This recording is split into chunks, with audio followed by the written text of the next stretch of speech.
To Dimakatso Thugwana. She's at the Alberton Sars office here in Gauteng. Dimakatso, good morning. And what's happening on your side of things? I can already see protests underway behind you.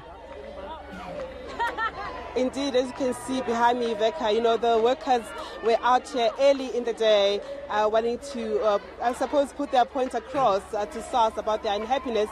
We've been to some of there's another branch in Alberton that I've been to. I don't see any of those contingency plans that SARS has spoken about. The gates are locked and people are locked outside. They can't go in. There's no one to serve them. This is one of the biggest branches here behind me. And as you can see, it is in a shopping center. Nobody can go in. So I'm not sure what sort of plans they say they have. But in terms of people walking into the branches, they absolutely cannot. We do have some police presence here, but I must say that thus far people have been singing. There's nothing violent or any sort of, intimidation that I've seen personally. I do, however, have a guest who's a shop steward with the Public Servants Association. Her name is Nkosimpile Mdlalose. Nkosimpile, thank you so much for joining us. Can you just tell us what can we expect from you guys here today? You're expecting to see the SARS employees, both the unions, PSA and NEHAWU, because we're not happy with the salary offer that our employer is giving us. We're going to be picketing here in front of this building because the employer refused to give.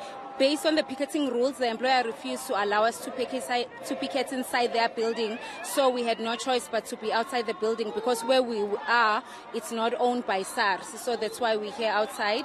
We are expecting our members plus or minus 1,000 and plus for the day. Currently, we have plus or minus 3 already here.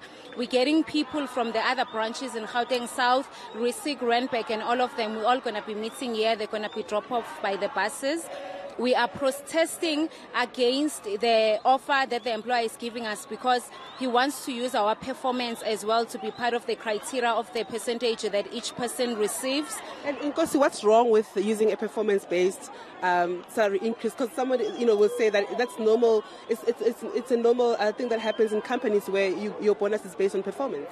As employees, we feel that the current system used for performance is already unfair because it's subjective to the person who is rating you, and managers are using it to show favoritism to their favorite people. So as a result, we feel it becomes unfair that I'm going to be getting an annual increase based on the performance where I was rated by a manager who does not like me. And you guys, just going back to those picketing rules, you were planning to march to the other branch, right? So what happened? That you didn't get permission, or what happened? We did not apply for the permission from the municipality to be able to march in time. That is why, as a result, we decided to be right in front of the building. And, somebody would say, inflation at the moment, if we'd use that, because that's what's used when we talk salary negotiations, is that 4%? You guys want 11.4%. What is the basis of that? The basis of that is simple. In the past 3 years, we signed a 3-year term agreement where we feel as employees we got the least increase than all the other departments. And furthermore, what the employer has done with us, they've taken away some of the benefits that were helping us a little bit. And now we need more money to be able to cover all those things. Basically, the employer has taken our bursaries. They were offering employees bursaries. That has been taken away. They've taken away leave encashment, whereby people could get extra money by selling their leave days.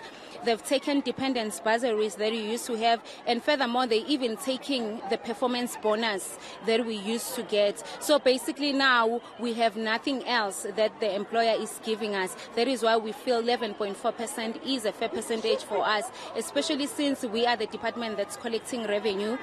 And there has been money being wasted by all the other departments that we collect money for, and we are the one who are getting the least increase. But your employer has pleaded poverty, saying that those are cost-cutting measures, they've said, because they don't have the money. They didn't receive as much allocation from Treasury. So is that something that you as workers are considering or not?